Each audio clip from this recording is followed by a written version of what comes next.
Вафельный торт не нуждается в особом представлении.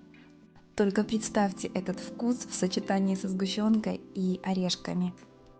Я решила приготовить высокий тортик и купила для этого 2 упаковки вафельных коржей.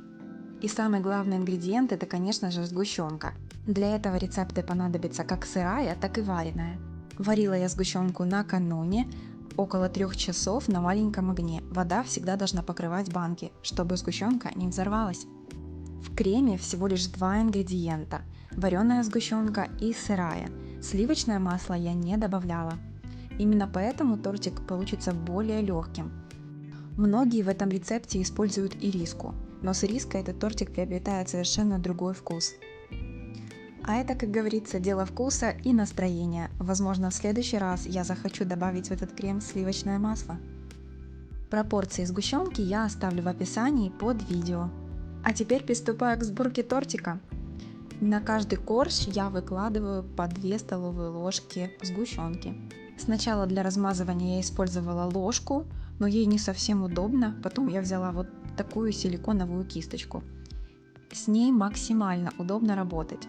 Во-первых, она чудесно распределяет весь крем по коржу, а во-вторых, за счет своей гибкости она позволяет распределить сгущенку в эти вафельные соты. Это здорово. Ложка так не может. Также я использую измельченный обжаренный арахис. Буду использовать его через 1 корж. Совсем немного для такого подчеркивания интересности во вкусе.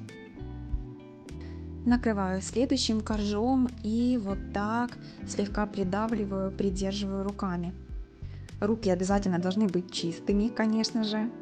Либо же одевайте перчатки и работайте в перчатках. Но помните, что руки в перчатках еще больше подвержены загрязнению. Проще помыть руки, чем мыть руки в перчатках. Логично. Итак, корж за коржиком промазываю слой с орешками, слой без орешков.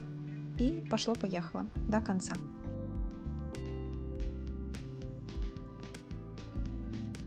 В этом тортике у меня получается 14 коржей. Когда я дошла до конца, до последнего коржа, тортик нужно слегка придавить, а можно даже положить гнет. Но я гнет не использовала, потому что у меня так отличное распределение было крема на коржах. Теперь подняла тортик с подноса и поставила его на решетку. На 2 таких спатулах кондитерских. Я это сделала для того, чтобы было удобно обмазывать бока и посыпать и бока орешками. А сейчас верх покрою шоколадной глазурью. У меня осталась глазурь, я ее заморозила, подержала в теплой воде, в горячей даже воде. Сейчас разрежу кончик и вот так распределю по поверхности. Кстати, эта шоколадная глазурь у меня осталась с приготовления глазированных сырков. Теперь беру уже знакомую вам силиконовую кисточку, конечно же, вымытую предварительно, и распределяю по верхнему коржу шоколадную глазурь. Как же все-таки удобно работать с этой кистью. Ложка не сможет так тщательно распределить всю глазурь по поверхности. А вот такими движениями, за счет того, что кисточка гибкая, можно все распределить тоненьким слоем. Все так, как я хочу в этом тортике. Теперь нужно обмазать бока тортика оставшейся сгущенкой. Ее где-то осталось 2 столовые ложки, и ее вот даже с головой хватит для того, чтобы распределить ее на боках. Арахис, кстати, я купила в кондитерском магазине уже дробленый и жареный. Можно приготовить его самостоятельно, но мне было так проще.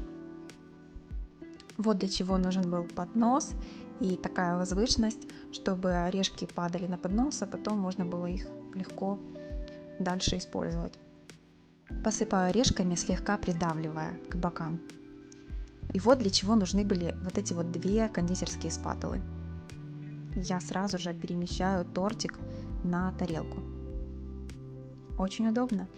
Раз и 2. В тех рецептах, где в креме присутствует сливочное масло, рекомендуется, чтобы тортик постоял при комнатной температуре около получаса хотя бы. Но я сразу убираю тортик в холодильник на стабилизацию. В холодильнике торт постоял около 2 часов. Нарезается он прекрасно. И мне нравится, что он такой, знаете, не размягший, а держит отлично форму. Только посмотрите на эту красоту. Мне кажется, что это совсем не сгущенка, а самый настоящий сотовый мед. Пробуйте, готовьте, этот тортик должен получиться у каждого. Ставьте лайк этому видео, если вам понравился этот рецепт. Подписывайтесь на мой канал. Будем готовить вместе.